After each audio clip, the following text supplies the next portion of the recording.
Hello everyone दोस्तों, मैं अरुण शर्मा। आप देख रहे हैं 10 सोच। दोस्तों, वीडियो में बात करने वाले हैं महाराष्ट्र के बारे में कि महाराष्ट्र में जैसे जैसे बीएमसी चुनाव का समय नजदीक आ रहा है, वैसे वैसे सियासी हलचल तेज हो गई है। अब सुनने में आ रहा है, सूत्रों के हवाले से खबर है कि राज ठाकरे अपना वजूद बचाने के लिए एक तरीके से लगभग तय है कि वो बीएमसी चुनाव के लिए देवेंद्र फडणवीस और बीजेपी के साथ गठबंधन कर सकते हैं। दोस्तों, अगर आप चैनल पहली बार हैं, जुड़ सकते हैं सारी वीडियो को देखने से। तो बात करते हैं बीएमसी चुनाव को लेके।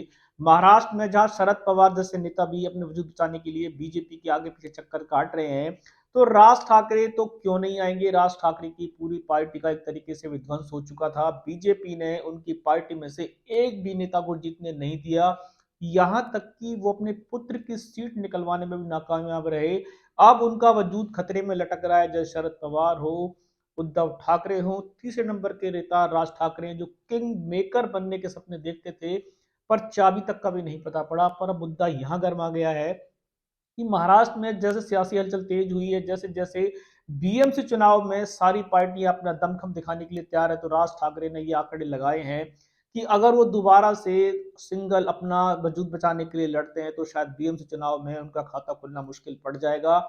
भले ही वो लोकल हो, पर जिस तरीके से बीएमसी चुनाव में बीजेपी, एकनाथ शिंदे, देवेंद्र फडणवीस, अजित पवार अपना अपना दल ठोकने की तैयारी कर रहे हैं, उस तरीके से शायद राज ठाकरे की तूती नहीं बन पाएगी। इसके चक्कर में उन्होंने देवेंद्र फडणवीस से सियासी हलचल तेज कर दी है। सूत्रों के हवाले से खबर है कि एक तरीके से खाली निर्णायक दिन की घोषणा का दिन बाकी रह गया है। राज ठाकरे ने अपनी पूरी सहमति बीजेपी के साथ जताने की पूरी कवायद कर दी है।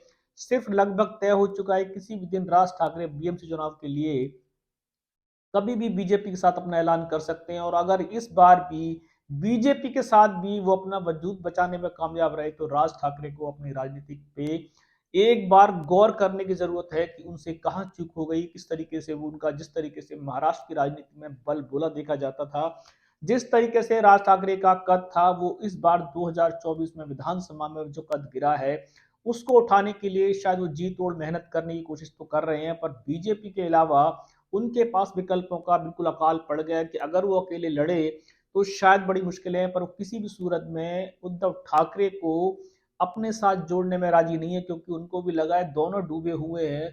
अगर उद्धव ठाकरे की सीटें बढ़िया आती तो शायद वो वहां पे जुड़ जाते, पर उनको एक ही लग रहा है कि दो डूबे एक कश्ती में शायद जुड़ना सही नहीं होगा। तो उन्होंने शायद बीजेपी के कंधे पे कमान रख दी है, और बीजेपी है इस बार चारों तरफ से मलाई मिल रही है। शरद पवार भी जाने को तैयार हैं। अजित पवार पहले से ही थे, सुप्रिया सुले और शरद पवार ने शायद बीजेपी में ज्वाइन करने के लिए एक तरीके से मन बना लिया है। अब उद्धव ठाकरे और राज ठाकरे का समीकरण अभी थोड़ा टेढ़ा है, कि अभी भी राज ठाकरे शायद अपनी सहमति देते नजर आ रहे हैं, पर उद्धव ठाकरे पे बीजेपी शायद अपनी सहमति नहीं दे रही है, क्योंकि उनके अभी काफी चीजों को लेकर मतभेद जारी है। अब देखते हैं कि बीएमसी चुनाव में राज ठाकरे क्या मोदी जी के, क्या बीजेपी के सहारे अपना वजूद बचा पाएंगे। क्या राज ठाकरे का किंग बनने का सपना, जिस तरीके से उन्होंने देखा था, वजूद इस बार बीएमसी चुनाव में बीजेपी के ताल से ताल मिलाकर कुछ अच्छी सीटें ले पाएंगे, या इस बार भी बीजेपी के साथ उनकी टाएं पाएं फिसलन। दोस्तों, इस रुझान पे नजर बना के रखेंगे कि महाराष्ट्र की राजनीति में, सियासी गलियारों में चर्चा तेज है कि राज ठाकरे काफी दिनों से आंकड़े लगाने की कोशिश कर रहे थे, पर उनके पत्ते सेट नहीं हो रहे थे। पर बीते दिनों से जिस तरीके से सियासी हलचलों ने करवट बदली है, उससे एक रुख साफ है कि राज ठाकरे का बीजेपी में बीएमसी चुनाव में लगभग जाना तय सा माना जा रहा है। किसी भी दिन एक घोषणा का ऐलान कर सकते हैं कि वो बीजेपी के साथ बीएमसी चुनाव में ताल ठोकेंगे।